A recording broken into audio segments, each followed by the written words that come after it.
Cinderella, adaptation by Francesca Boada, illustrated by Monsieur François. Beep! Once upon a time, there was a wealthy widower who decided to marry for a second time. The gentleman chose for his bride a woman who was very beautiful, but who happened to be the most conceited in the land.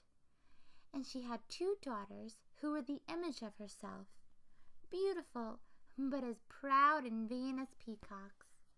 The gentleman, on the other hand, had a single daughter, who was as lovely as the morning and just as sweet as she could be. Indeed, she was every bit as pretty and good as her late mother, who had been the finest woman in the world. Beep! From the very first day, the stepmother and her daughters were extremely jealous of the girl's beauty and goodness. For this reason, they treated her very badly. They had her do the dirtiest chores, made her dress in rags, and forced her to sleep all alone up in a garret. Every night, her chores finished, the unfortunate girl would slump in the cinders near the dying fire and dream of her mother, who she dearly missed, and so they began to call her Cinderella. Beep! One day, the king's son sent word throughout the kingdom that he wished to marry. In order to find his wife, he would hold a great ball to which every girl was invited. The stepsisters tried one new dress and hairstyle after another, peering at themselves over and over again in the mirror. Cinderella had no choice but to help them. Sad, but never complaining, the poor girl did their hair and shined their shoes. "I suppose you like to go to the ball too," mocked one of the stepsisters. "Oh, but then how could you in those revolting rags of yours? You'd be a laughing stock," sneered the other. Beep! When the first day of the ball arrived, the stepmother and her daughters went off to it, as high and mighty as can be.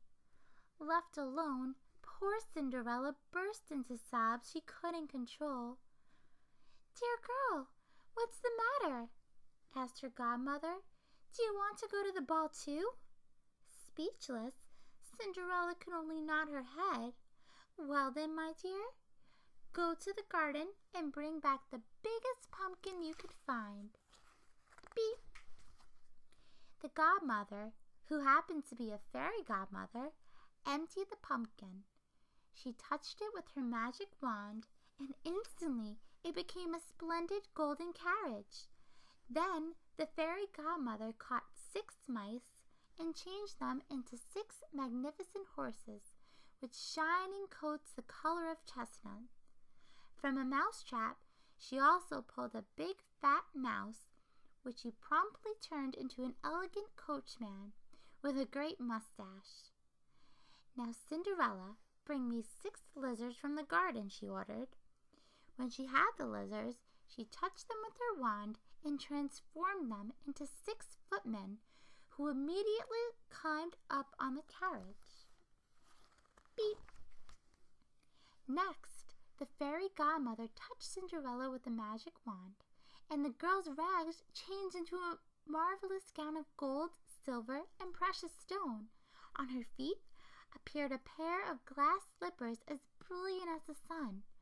As Cinderella got into the carriage, the fairy godmother said, "Remember, you must leave before midnight. Don't forget, because at the stroke of midnight, everything will return to the way it was."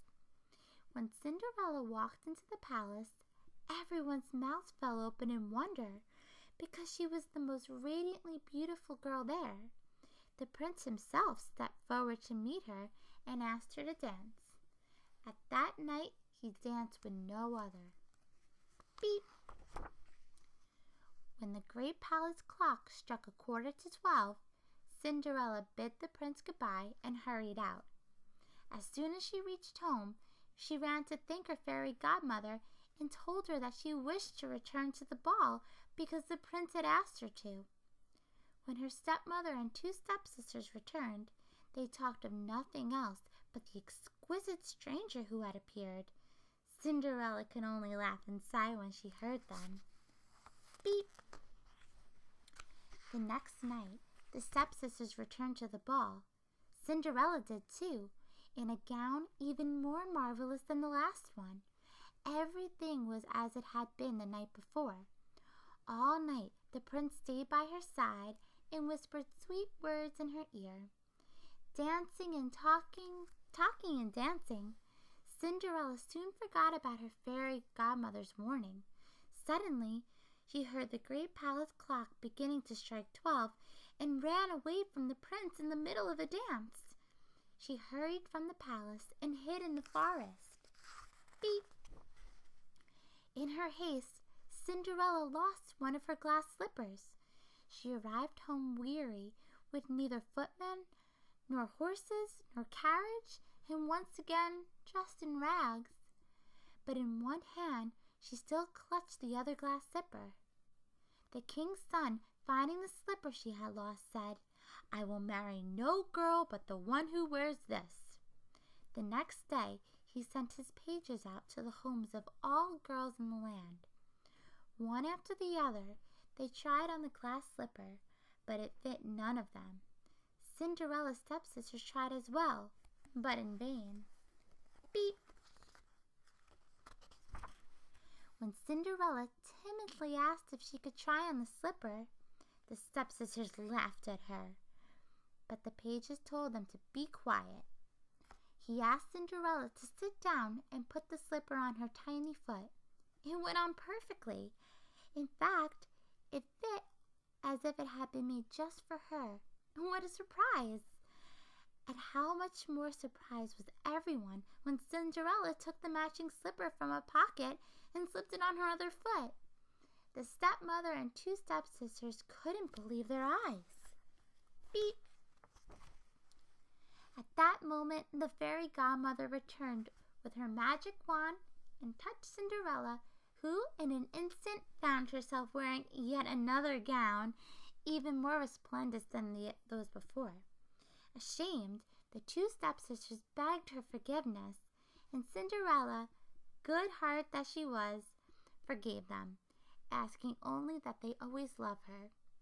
Cinderella and the prince were married a few days later. Those who knew them say they lived happily ever after.